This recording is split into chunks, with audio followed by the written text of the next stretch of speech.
Great. Hey, Josh, thank you very much for being here. It's a really an honor to be with you on this call. If it's the first time you see Josh, just please introduce yourself about who you are. And your main brand right now is Snow. And so just give a glimpse about who you are and how did you start your brand. Yeah, thanks, Stefano. Appreciate you having me on. I've been an entrepreneur for a while now, over 10 years in the online world, which is kind of a long time, but just figuring things out one thing after the other. And I've now become known for my brand called Snow, at Snow on Instagram. Snow is an oral care company. Think, like the greatest, Crest and Colgates of the world. We're a new version of that, I guess, and kind of reimagined the way that oral care could be and how it could look. And so that's been taking the most of my time. I also own several other brands and businesses in addition to that. Not something I recommend necessarily, because one is more than enough to keep you busy, but I have an incredible team in every single business, and I wouldn't be able to work on as much as I work on without my team. So that's been my journey, has been, learning how to make websites, learning how to advertise online, learning how to sell products online, learning how to run an agency, work with other clients, and just going through that whole process, and then eventually settling on what I believe is one of the most difficult things to do as an entrepreneur, is to build a brand from scratch. Everything we sell, we've created ourselves. So nothing has ever been drop shipped with Snow. We ship all of our own products by hand from Phoenix, Arizona. We ship to 160 countries all over the world. So we've done everything ourselves since the beginning, even designing the products, the formulation, everything is ours.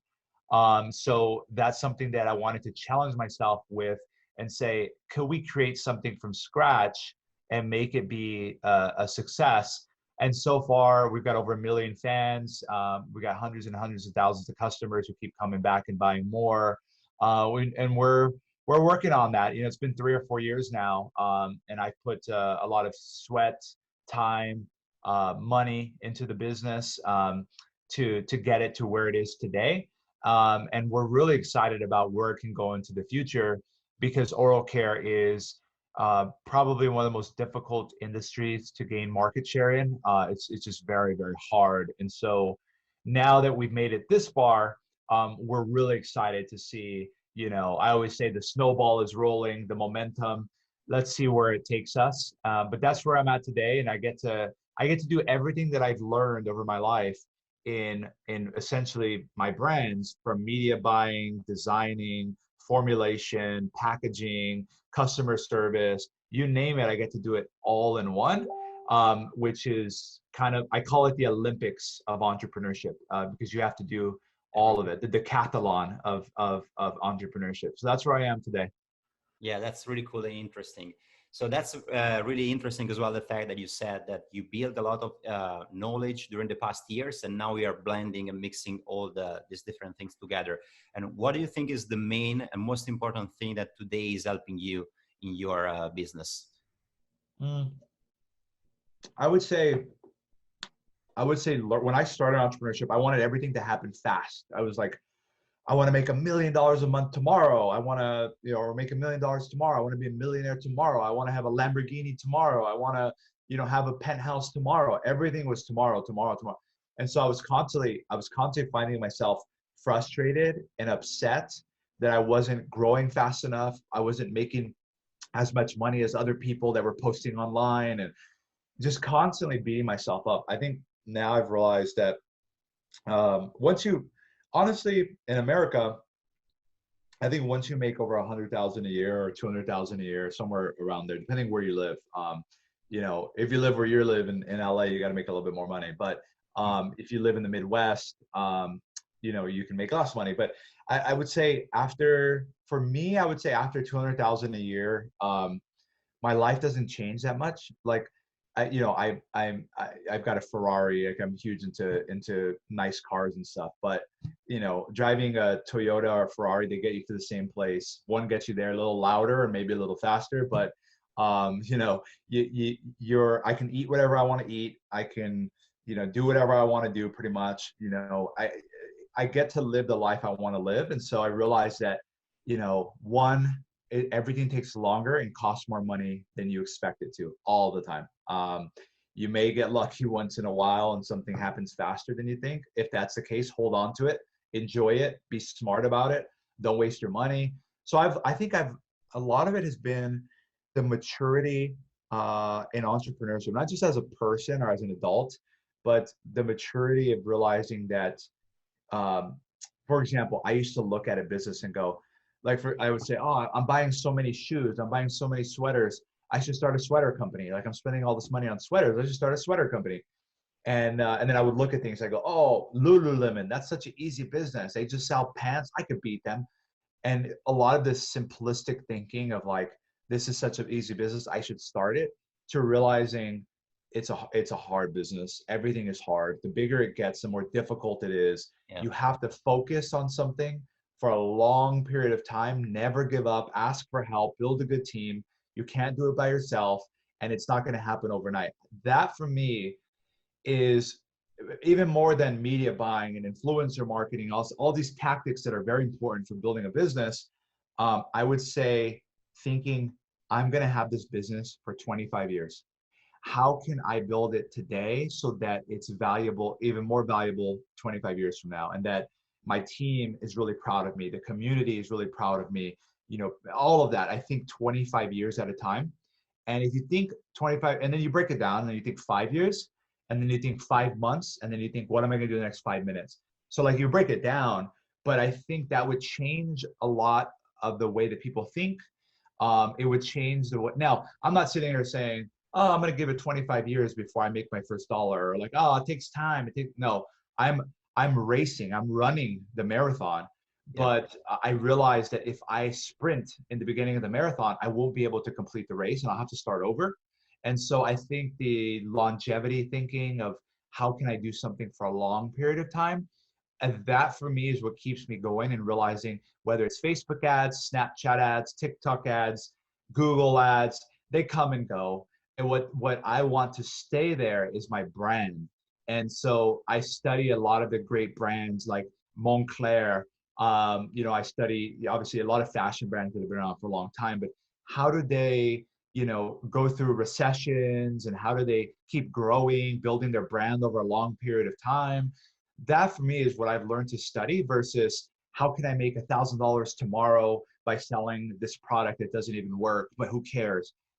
That I've matured into that level. And not that I ever thought that way, but it's definitely easier to think that way when you're hopping from one thing to the next.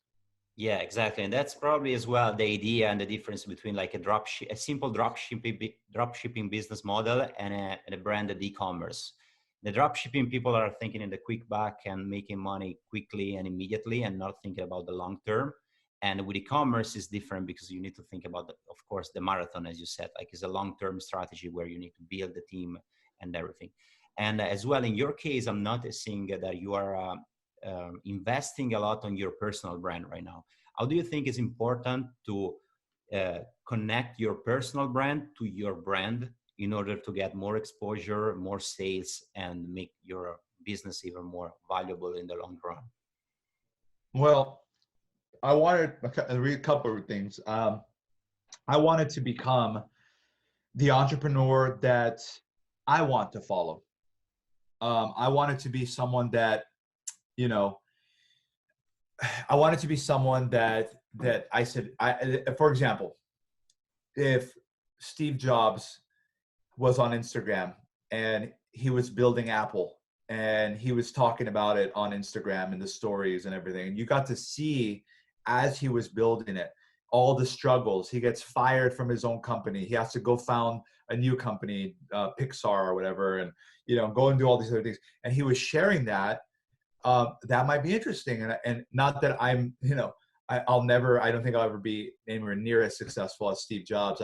I'm humbled by even making a relation to him. But I'm just, I'm thinking, if someone like at that caliber, someone who I've looked up to since I was 5 years old, like could share their story real time, I think that would be cool. And there's a lot of voyeurism of like, let me watch someone else cook, like the cooking channel.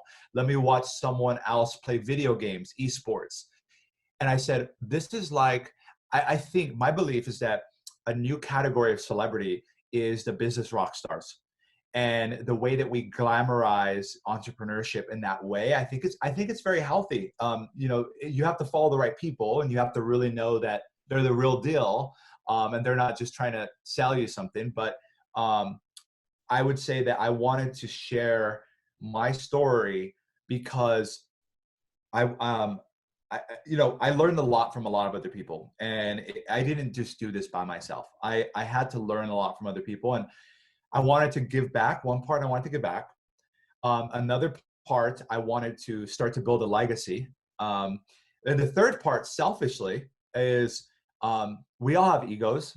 Try to keep my ego in check as much as possible. Sometimes it's hard, sometimes it's easy.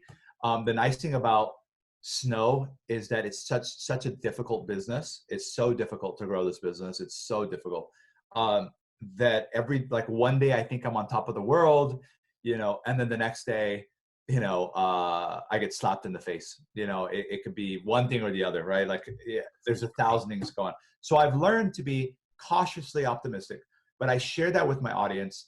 And I said, I want to be I want to be an esports player of entrepreneurship. I want to build some legacy, but I also what I realized was that with my audience, I don't care if my audience buys Snow teeth whitening or whatever businesses I come up with or whatever.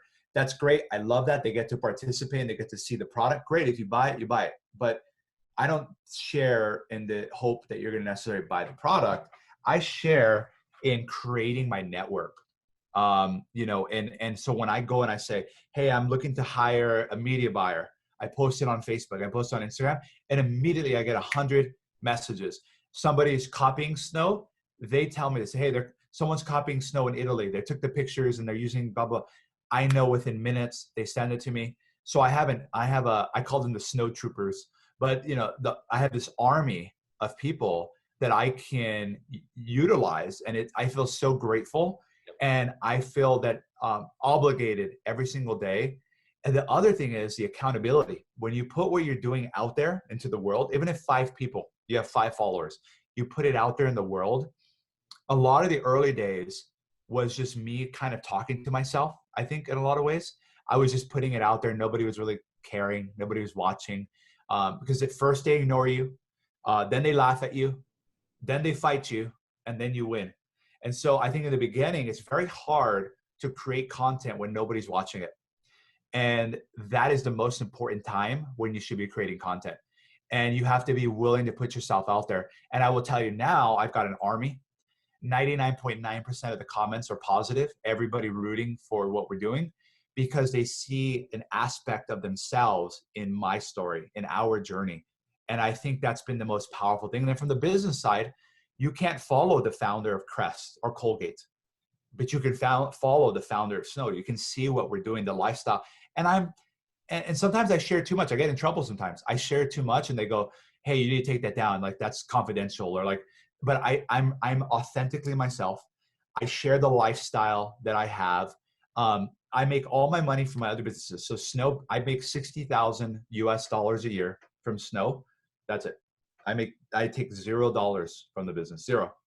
So a lot of people will come to my page and they'll see, oh, the Ferraris and the Lamborghinis and blah, blah, blah, the McLarens. And they go, wow, he must be selling a lot of teeth whitening kits. We are selling a lot of teeth whitening kits. We're building a massive brand here. But I had the discipline to take $0. And I've been doing this for 13 years now. So I have the opportunity to not take money from my business, to make sure every dollar is reinvested. And I force myself to be disciplined. So I try to share that with people to inspire them, selfishly to build my army. It also gives a human touch to the brand. And I try to balance, make people laugh, inspire people, and then a little bit of promotion of what we're doing and showing them inside of the brand. And I do that 1/3. Sometimes, some days it's all about making people laugh. Some days it's all about showing the Ferrari and stuff like that. I have nothing to sell really. So it's just, that's my lifestyle. And look, when I was building the business, when I first started, I was taking the city bus. I didn't have a car. So when I would see people in a Lamborghini, I would say, wow, one day I want one of those. Like one day, or maybe I don't end up buying it, but I want the opportunity to be able to buy one of those. And so there is an aspect where I don't mean to show off. I don't mean to be pompous or ostentatious. I just want to show what can happen in America when an immigrant son like myself can start with $0. Yeah, that's really inspiring and interesting as well. And you're right. And moreover, I think as well that if you combine your personal brand with your brand, it's going to be more valuable in the future as well, in case you want to sell your company, because your face, your experience, and your know-how, and then people trust because they see the face of the founder as well. So even in front of potential investors, and big enterprise and company that want to acquire you, this is an add value as well. So this is a Yes. Yes. another question. Did you start Snow as a drop shipping business model, or you start everything from scratch, even from the product design and manufacturing? So so here, I'll tell you the truth. I wouldn't tell you otherwise, but I come from the affiliate marketing space as well. Like I've done a lot of work in the past in the affiliate marketing space. I generated tens of millions of dollars in the affiliate marketing space, but I wanted to build a business that was very hard to replicate, if I'm being honest with you. Because I know this was even before drop shipping really, this was rip and run. That was the thing that was just common. I remember going to affiliate summit, the affiliate marketing conferences, and I would say, what do you do? And they would say, oh, I can't tell you, or oh, I'm in the financial space. I go, oh yeah, like what traffic sources are you running? Yeah, a bunch of different ones. And I was like, how are we going to connect if you can't share anything about your business? But it's just the way that the drop shipping and affiliate marketing world is that if I tell you I'm selling a computer mouse that's blowing up, you're going to go rip my campaigns and run it the next day, and all my money goes away. So I get it, but that kind of hunt, constantly having to hunt for the next thing and this, that, it was draining me. It was very draining to feel like I was building sandcastles and the wave would come and just wipe it away. I got really good at it. I had the best sandcastles on the beach, but at the end of the day, they were still sandcastles and someone could come and kick them down. And so I was like, I need to create something that is very hard for people to steal from me. I need to create a brand, because you can copy, and people say all the time now, or not all the time, I get messages every once in a while from people that say, oh, like, did you just go to Alibaba and find a teeth whitening kit? Like I see a bunch of teeth whitening kits on there. I said, go ahead and go and buy a teeth whitening kit from Alibaba and try to sell it, and see how successful you are. And also, we have such an influence in oral care that people think there's money to be made here. There's money to be made here if you build a brand over a long period of time. There's not money to be made here quick. There's no quick money in oral care, I'll tell you that. And so people will come in and be like, I love Josh. I need to start a teeth whitening company or oral care company. They go and create it and they realize they lost $100,000 because there's no money to be made there. So they're like, how does he do it? So for me, it's been, by the way, it's so hard to not copy us because we've built the industry. Like we have pioneered this industry. So it's very difficult to not copy, for example, Apple, Nike. Everybody says the same thing. Like it's very hard to create a car company. I mean, Tesla hired the designer from Aston Martin. And I remember at this time that when this was happening, I wanted to buy an Aston Martin Rapide, Rapide. The Aston Martin Rapide, if you look it up, looks exactly like the Tesla Model S. And I was this close to buying an Aston Martin Rapide when Tesla unveiled the shape of the new car. And I go, whoa, that looks very similar. And I go, oh shit. And I go to Google, I go Aston Martin Tesla. That's what I typed in. Sure enough, the designer who designed that car was poached by Elon Musk to design the Tesla. Brilliant, love it. But it's very hard to build a business without replicating. The difference is when you counterfeit or you look too much like a brand, it's illegal. I don't care which country you're in. I don't care where it's at. So I've had to build a team around going after people who try to do anything in our space, because the likelihood that they're copying something of ours is 99%. We invented the ability to plug a mouthpiece into a phone. Like, that's our invention. So just because you find it on Alibaba, by the way, this is stuff that people are putting in their mouth, they're swallowing, and they're plugging into their $1,000 iPhone. You don't run the risk of getting sued. So to answer your question, from the start, I knew that I wanted something that could not be ripped off. I knew that I had to build a moat from the very beginning, because I wanted to be able to go to the parties and say, what are you doing, Josh? Oh, Snow. Go to trysnow.com, @Snow on Instagram. Like, I wanted to wear the shirt. I wanted to wear the hat. I wanted to tell everybody what I was doing. And I felt that would push other affiliates and drop shippers in the world to say, you know what, Josh did it, I can do it. Like, I want to be able to do that. There's another way to build a business. There's another way to make money. And by the way, the way I'm building Snow, like most of my friends, they make a lot of money and they take a lot of money out. They make 3-4 million, they put in their pocket, they go buy Lamborghinis. Like, you can do whatever you want to do. So it's not just like, if you build a brand and be poor for a long time, or drop ship and make money short term. No, there's a lot of ways. There are people that drop ship and don't make any money. So there's a lot of things in there. But for me, initially, I knew that we had to create a product that was going to be different, that was going to stand out. And so I just started contacting every manufacturer I could. I talked to everybody I could on clarity.fm, LinkedIn, everyone that I could talk to, chemists, saying, hey, can I pay you $500 for 30 minutes of your time? I want to talk to you about something I'm working on. I just want to get to pick your brain on it. Do you know anybody? Do you know anybody? Do you know anybody? Just boom, boom, boom, boom, boom. 6 months later, I had the factory create the very first version of what is now the Snow Teeth Whitening Kit. And I probably spent about $100,000. So it wasn't like free for me to do, but keep in mind, I was a very, very successful millionaire at this time. I could have spent $1 million doing it. I still had the discipline to say, I'm going to spend $100,000. Let me see where this goes. Let me see what happens. Let's see if the formula really is that good. And it wasn't perfect from the beginning. It's still not perfect. Every 2 or 3 months, we change the formula. Every 2 or 3 months, we change the packaging. We change the technology. We're always changing it. So don't feel like you have to spend $100,000 from day one. Don't feel like you have to invent something that's never been done before from day one.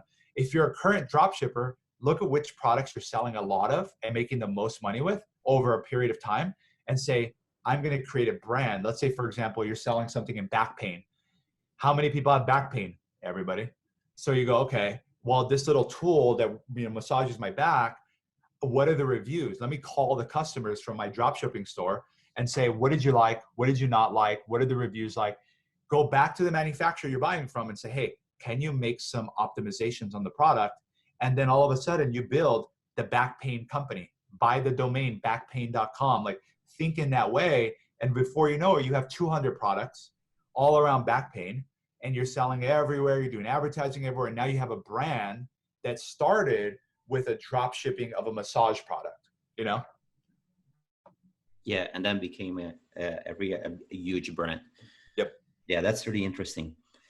And you said that right now you're also managing and doing other business other than Snow. Are they e-commerce business, or are you focused on affiliate marketing and other businesses not related to e-commerce straightly, so products? So I am I'm fortunate to be an advisor and investor and partner in some fast-growing other e-commerce brands, but I founded Snow, and I'm still the solo founder here with Snow, and it's a lot of work. It's not easy, but what I realized, the best way to get rid of shiny object syndrome is, like squirrel, new product, new business, is to have one business that is doing well, because it sucks all of your time away. Every day I wake up, I go, how are our Pinterest ads, TikTok ads, Snapchat ads, Google ads, Facebook ads, Instagram ads? I'm like, there's literally 20 platforms, and that's just the media buying portion of the business. Then I go, the supply chain, how's the shipping, how's the packaging? I mean, boom, boom, boom. And then the next one, human resources. How is my team doing? How are they feeling comfortable? You know, are they performing? What do they need from me? Like, there are 50 buckets. And when you think about it, it almost causes like a panic attack, because you go, oh my God, there are 50 things with one business, and I'm never, ever caught up. You never catch up. You know, I forgot what it's like to not have emails in my inbox. I forgot what it's like to respond to somebody the day that they respond. I forgot what it's like to be on time for a meeting. It's true. I don't, and it's a horrible habit, but I try to squeeze so much in the day. And unfortunately, something has to break, something has to give, you know. And to answer your question, and I'm going deep here because these are things that I've learned over a long period of time, but Snow is the only business that I've founded, funded, and solely operate at the founder level. The other businesses I have, I have phenomenal business partners. I realized a couple of years ago that I'm not a great operator. I'm a great operator of brands and businesses, and I'm not going to discount that. 0 to 100 million, I'm the best, I think, at least in my space. But I realized that I'm not the best operator from a day-to-day standpoint. The way that I hire really good people.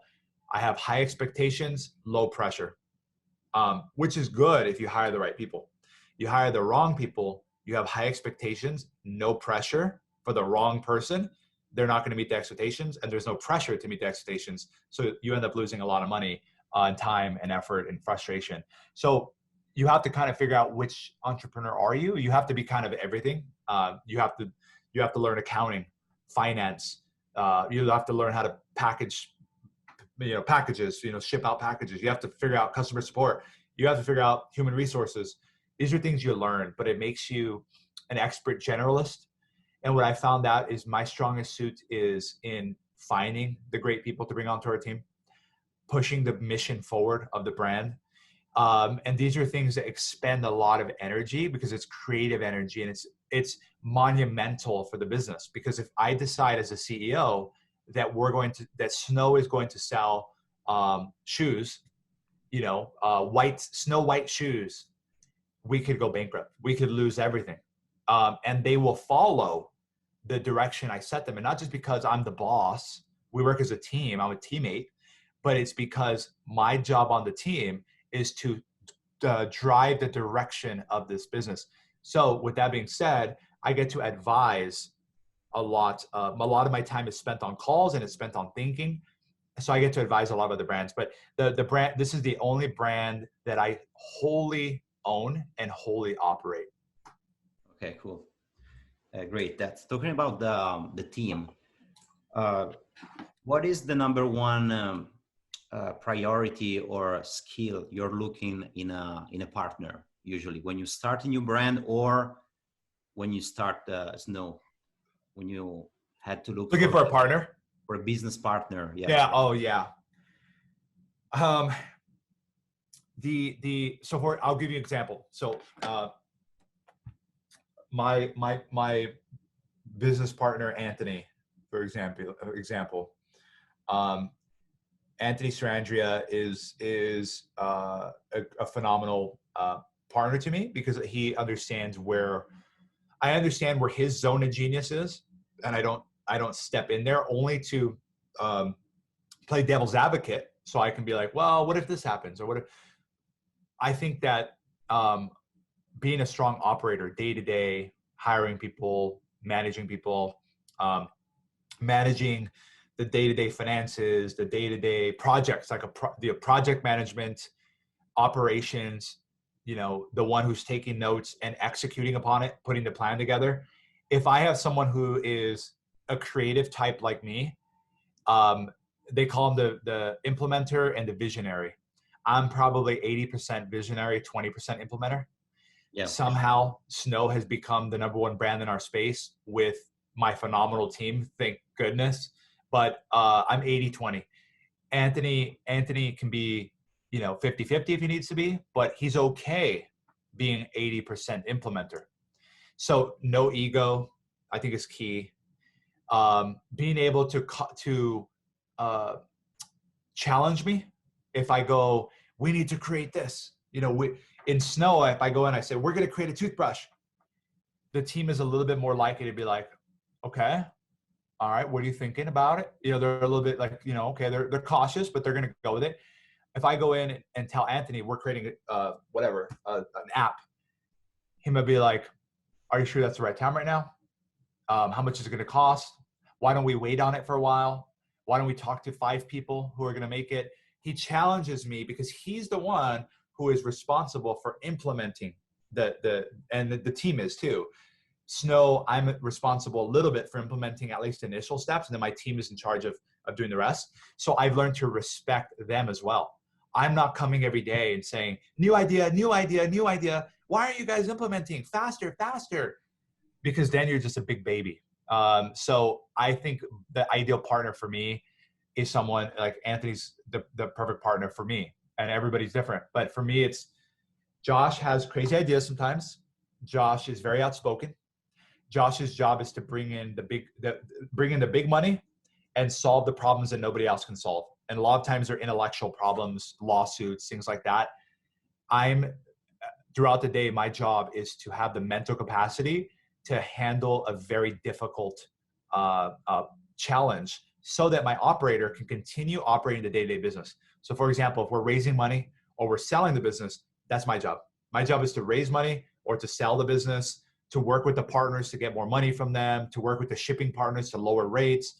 Those type of changes, negotiations and stuff take a lot of mental energy. That's where I'm spending.